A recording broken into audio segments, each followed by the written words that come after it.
Schizophrenia. It's a word that can bring up all sorts of images, a lot of them about chaos and confusion. But what if I told you it's also a story about incredible resilience and real hope? In this explainer, we're going to peel back the layers of this really complex condition. We'll look at its history, its symptoms, and the pathways people take toward recovery. So let's jump right in. To really get a sense of the weight of this condition, just take a look at this statement from the journal Nature. I mean, wow. It's a pretty powerful reminder that for so many people, schizophrenia is a daily, all-consuming battle. And that's exactly why understanding it isn't just some academic exercise. It's about empathy, it's about support. All right, so here's our game plan. We're going to travel back in time a bit to see how the diagnosis even came to be. Then we'll get into what it actually looks like, the different symptoms. We'll try to untangle the causes, discover how it's managed today, and finally, look at what it really means to live with schizophrenia. Okay, let's dive into our first section, a century-old puzzle.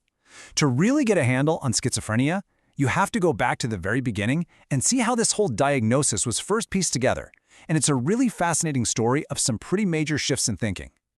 So, on the one hand, you had Emil Kraepelin. Back in 1896, he called it dementia praecox, which basically means early dementia. And his view was, well, pretty grim. He saw it as a one-way street to decline. But then along comes Eugene Bleuler in 1911. He gives it the name we use today, schizophrenia, meaning splitting of the mind. And here's the key. He saw it not as one single disease, but as a group of schizophrenias. And he realized that the outcome wasn't always bad. I mean, this was a completely revolutionary way of looking at it. Bleuler also came up with what he called the 4 A's. These were the core symptoms he thought were at the heart of the condition. So you have ambivalence, this really profound inability to make a decision. Then autism. And it's important to say, he meant a deep withdrawal into oneself, not the developmental disorder we talk about today. Then you have affect disturbances, where emotional responses just don't seem to fit the situation. And finally, association disturbances, where the connections between thoughts get all jumbled up. Okay, so let's fast forward a bit and look at the modern clinical picture.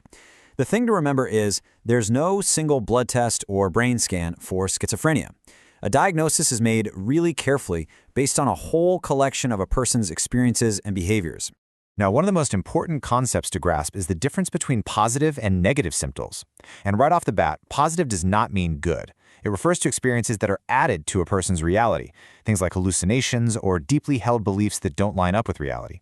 Negative symptoms, on the other hand, are about what's missing. It's the absence of things that should be there. Stuff like a flat affect where there's very little emotional expression, or a severe lack of motivation, or even a real reduction in speech. And if we dig a little deeper into how thinking and speech can be affected, you run into things like neologisms. These are basically newly invented words.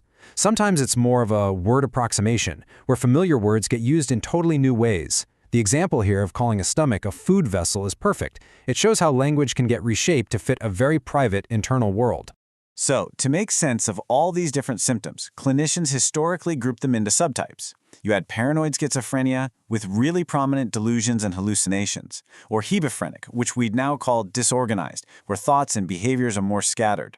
Catatonic schizophrenia is mainly about disturbances in movement. Now, these labels aren't used as rigidly today, but they're still helpful for understanding the many, many different ways this condition can present.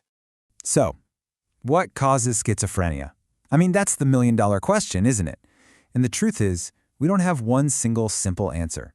The way we think about it now is that it's a really complex mix, a combination of genetic vulnerability and environmental triggers. This number, 46%, really drives home the genetic piece of the puzzle. What it means is, if one identical twin has schizophrenia, the other twin has a nearly 1 in 2 chance of developing it too. Now compare that to the general population, where the risk is about 1%. It's a huge difference.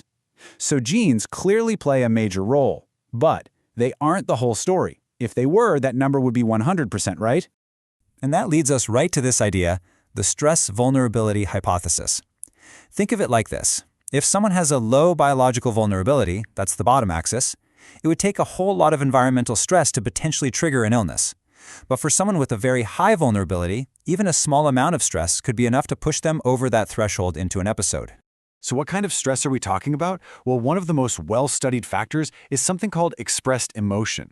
This basically refers to a family environment that's high in criticism, hostility, or emotional over-involvement. And the results from this classic study are, well, they're just staggering. For patients who are not on medication and living in one of these high-stress homes, the relapse rate over 9 months was a shocking 92%. It just goes to show how incredibly powerful our social environment can be. And all of this brings us to the good news. Because while schizophrenia is absolutely a serious condition, it is also very treatable.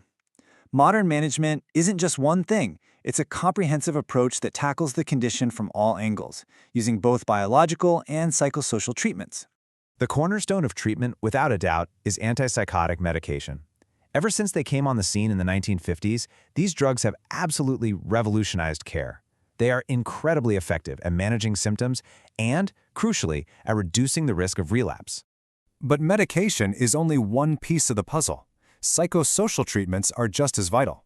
This means things like psychoeducation, so the patient and their family can really understand the illness. It includes family therapy to lower that stress and expressed emotion we just talked about. And it involves things like social skills training and rehabilitation to help people get back on their feet and rebuild their lives. We also need to talk about electroconvulsive therapy, or ECT. Now, I know it has a controversial history, but modern ECT is a safe and, for some people, a highly effective procedure. It's not a first-line treatment for most, but for specific situations, like severe catatonia where a person might not be moving or eating, it can literally be a lifesaver. And that brings us to our final section, living with schizophrenia. So what does the future actually hold for someone with this diagnosis? Well, it's definitely not that straight line of decline that Kraepelin imagined all those years ago. The journey is different for everyone, and there are many, many possible outcomes. Now, get ready for this because it's a finding that really turns a lot of assumptions on their head. A major international study found that the long-term prognosis for schizophrenia was significantly better in developing countries like Nigeria and India than in developed nations like Denmark.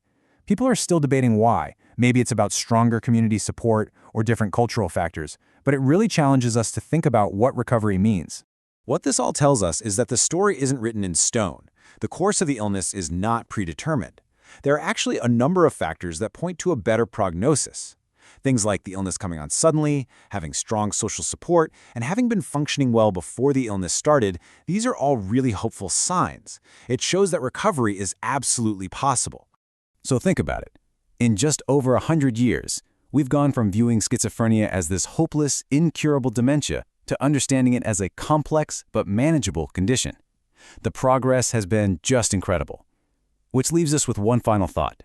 If we've come this far in 1 century, what amazing breakthroughs in understanding, treatment, and recovery will the next one bring?